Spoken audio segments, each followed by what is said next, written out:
समंदर का वो गहरा राज जो आज तक सॉल्व नहीं हो पाया। बहुत सारे जहाज और विमानों का अचानक से गायब हो जाना और ऐसे बहुत सारे मिस्टीरियस घटनाएं आज भी समंदर की गहराई में दफन है।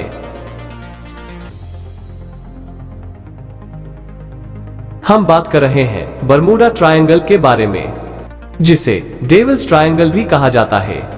आप सब ने इसके बारे में बहुत सारे आर्टिकल्स देखे होंगे। इसके ऊपर बहुत सारे डॉक्यूमेंट्री और मूवी भी बने हैं। लेकिन क्या आपने कभी सोचा है ऐसा क्या है इस जगह की मिस्ट्री जिसे इंसान ने आज तक सॉल्व नहीं कर पाया? क्या ये सब साइंटिफिक मामला है या फिर कोई अननेचुरल एनर्जी जिसे साइंस भी डिफाइन करने में असफल है? ये सारे सवालों का जवाब जानने के लिए इस वीडियो को एंड तक जरूर देखें।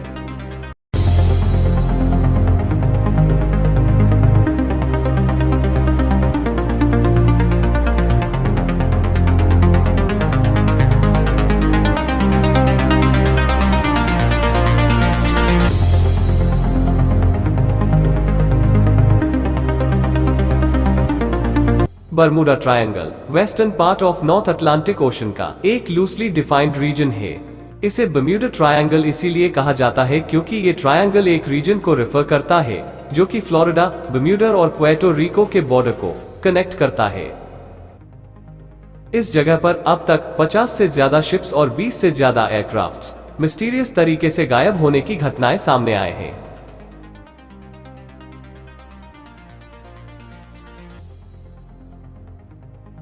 अक्टूबर 11 में क्रिस्टोफर कोलंबस और सांता मरिया के क्रू ने गुआनाहानी से लैंडिंग करने से पहले एक अननोन लाइट देखने का दावा किया।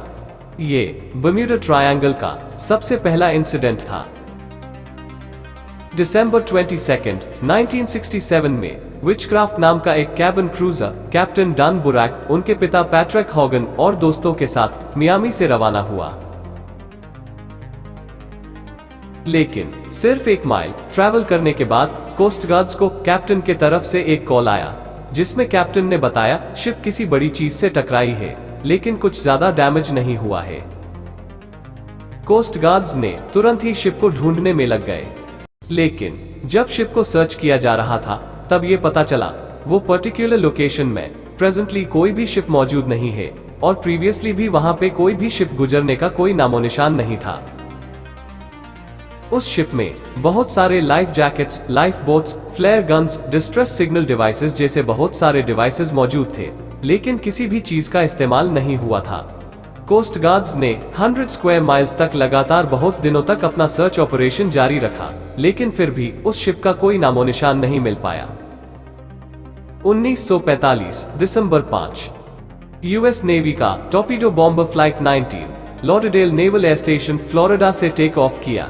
ये एक रूटीन 3 आवर्स का मिशन था। ये फ्लाइट को ट्रेनिंग मिशन कंप्लीट करके वापस नेवल बेस में रिटर्न आना था, लेकिन ये प्लेन कभी रिटर्न नहीं आया। फ्लाइट चलने की 2 घंटे बाद स्क्वाड्रन लीडर जो कि इस फ्लाइट को उड़ा रहे थे, उन्होंने रिपोर्ट किया कि उनके कंपास और बैकअप कंपास दोनों ही काम करना बंद हो गए हैं और उनका एग्जैक्ट लोकेशन का भी कोई पता नहीं चल पा रहा है।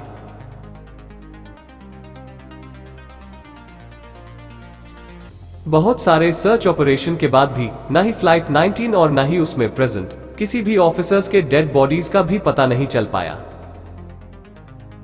बर्म्यूडा ट्रायंगल के बारे में ऐसे बहुत सारे इंसिडेंट्स रिकॉर्डेड हुए हैं।